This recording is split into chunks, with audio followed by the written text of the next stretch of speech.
गुरु प्यारी परम सत्कार योग साध संगत जी। आप जी सारी संगत को प्यार भरी राधा स्वामी जी।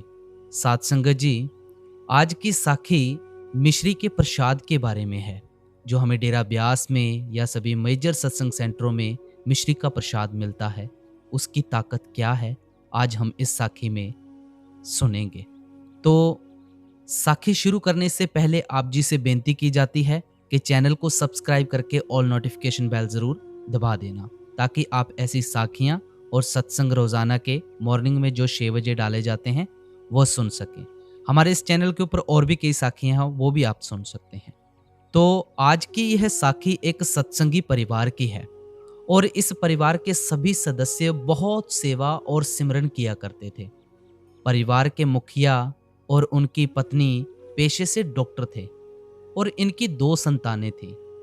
एक बेटा था जिसकी शादी हो चुकी थी और बेटी छोटी थी। बेटा और बेटी दोनों ही बहुत सेवा और सिमरन किया करते थे। इस पूरे परिवार को बाबा जी पर बहुत अटूट विश्वास था। अब जब लड़की ने पढ़ाई पूरी कर ली तो उसके लिए वह लोग रिश्ता देखने लगे। ये चाहते थे कि कोई अच्छा सत्संगी परिवार मिल जाए तो बेटी की शादी कर देंगे। लेकिन वो कहते हैं ना, शादियां पहले से ही लिखी होती हैं। हम कितनी भी प्लानिंग कर लें, मालिक की प्लानिंग के आगे हमारी प्लानिंग फेल है। तो इन्होंने बहुत से रिश्ते देखे, लेकिन कोई सत्संगी परिवार उन्हें नहीं मिला। फिर इनके एक रिश्तेदार ने इन्हें एक परिवार के बारे में बताया। वह परिवार सत्संगी तो नहीं था, लेकिन बहुत अच्छा परिवार था और भगवान को मानने वाले लोग थे, यानी देवी देवताओं को मानने वाले लोग थे। और लड़का भी पेशे से डॉक्टर था। तो इन्होंने रिश्ते की बात चलाई और दोनों परिवार ने एक दूसरे से मिलकर रिश्ता पक्का कर दिया। अब लड़की को डर था कि वह लोग सत्संगी नहीं हैं, तो कहीं वो मुझे सत्संग और सेवा पर जाने से मना ना कर दें।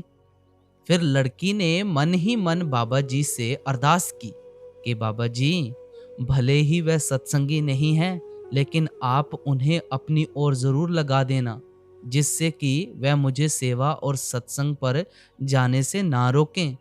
कुछ दिन के बाद शादी हो गई और लड़की ने अपने कमरे में बाबा जी की एक बड़ी तस्वीर लगा दी।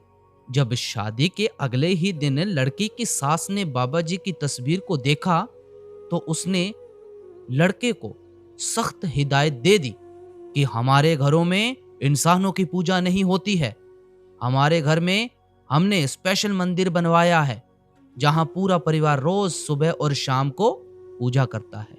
और जब हमारे रिश्तेदार घर आएंगे और इस सरदार की तस्वीर देखेंगे तो वह हमारे बारे में क्या सोचेंगे।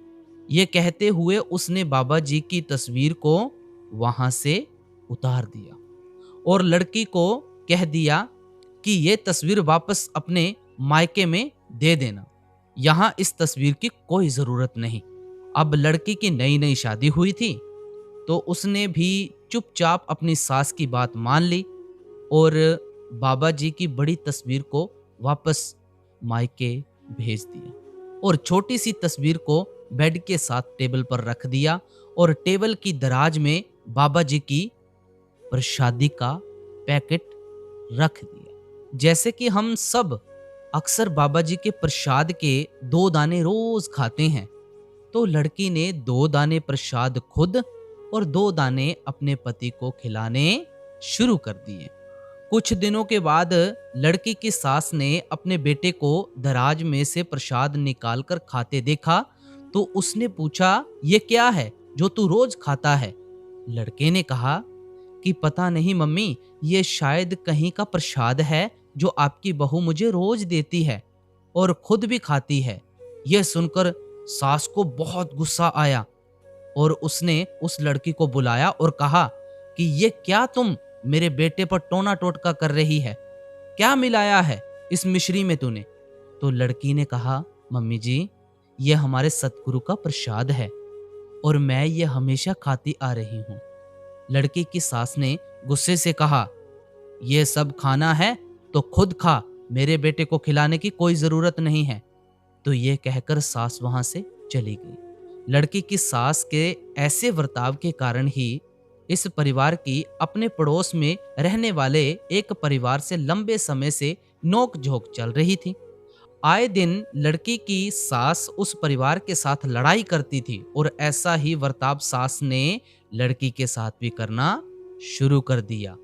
हर समय लड़की को छोटी मोटी बातों पर बहुत कुछ सुना देना सास के लिए आम हो गया था। जब लड़की रविवार वाले दिन सत्संग पर जाने लगती तो सास उसको कोई ना कोई काम दे देती जिससे कि सत्संग पर ना जा सके। एक बार दिल्ली में बाबा जी का भंडारा था, तो लड़की के माता पिता ने लड़की और अपने दामाद दोनों को ले जाने के लिए लड़की की सास से बात की, तो लड़की की सास मना नहीं कर पाई। लेकिन जिस दिन जाना था उससे ठीक एक रात पहले लड़की की सास बीमार होने का नाटक करने लगी, जिससे कि लड़की और लड़का भंडारे में ना जा सके। और हुआ भी ऐसा ही। जब लड़के ने देखा कि उसकी माँ की तबीयत अचानक बिगड़ गई है, उसने लड़की से कह दिया कि ऐसे माँ को छोड़कर हमें नहीं जाना चाहिए। तो ये सुनकर लड़की को बहुत बुरा लगा। लड़की कहीं ना कहीं समझ रही थी कि ये सब नाटक उसकी सास ने जानबूझकर किया है। और जैसे ही भंडारे वाला दिन गुजर, शाम होते ही लड़की की सास एकदम ठीक हो गई।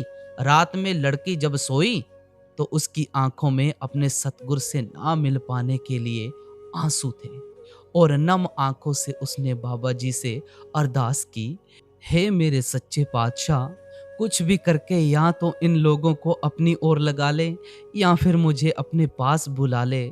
ऐसे तो मैं जी नहीं पाऊंगी, नहीं जी पाऊंगी मेरे सच्चे पातशाह।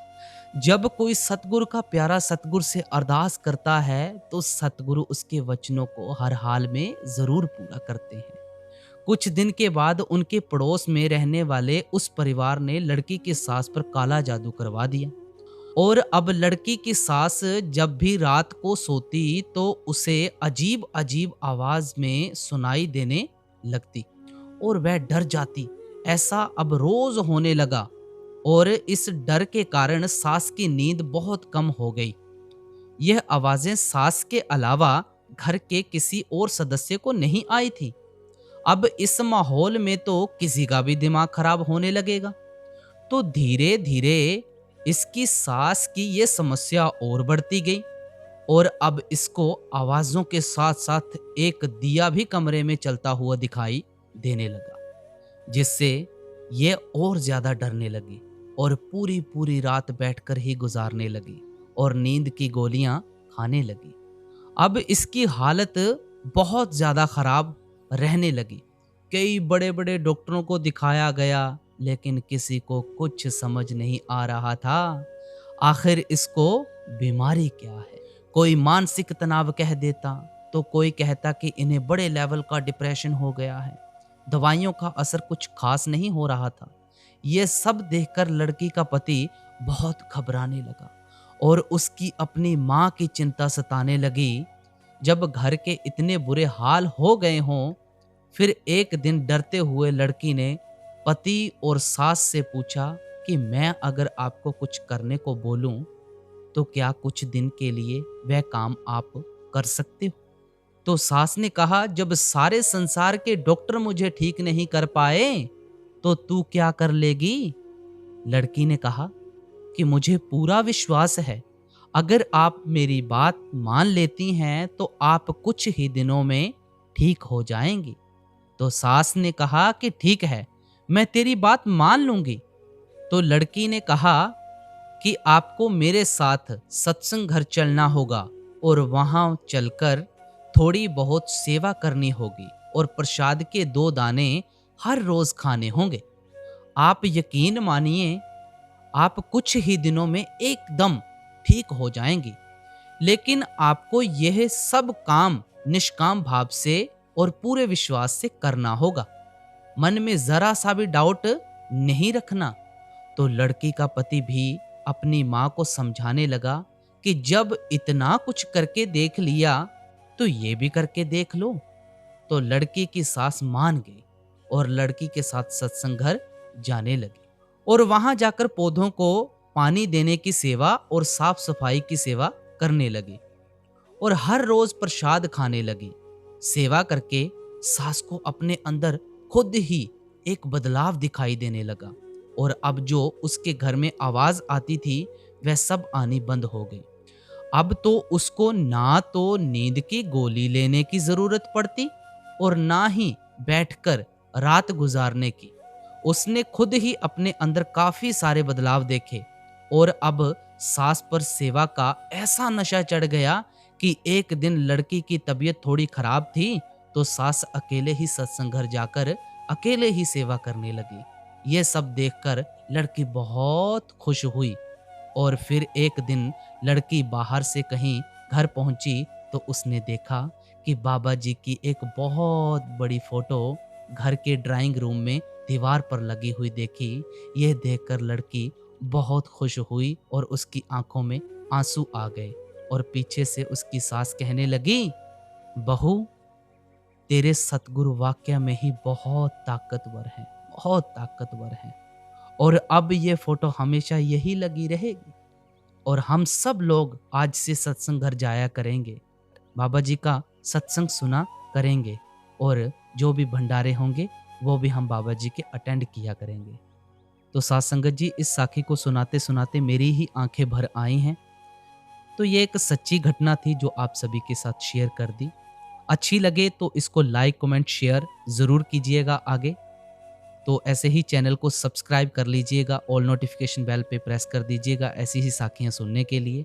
तो मिलते हैं आप सभी के साथ एक और नई साखी के साथ, नए सत्संग के साथ। सभी को प्यार भरी राधा स्वामी जी।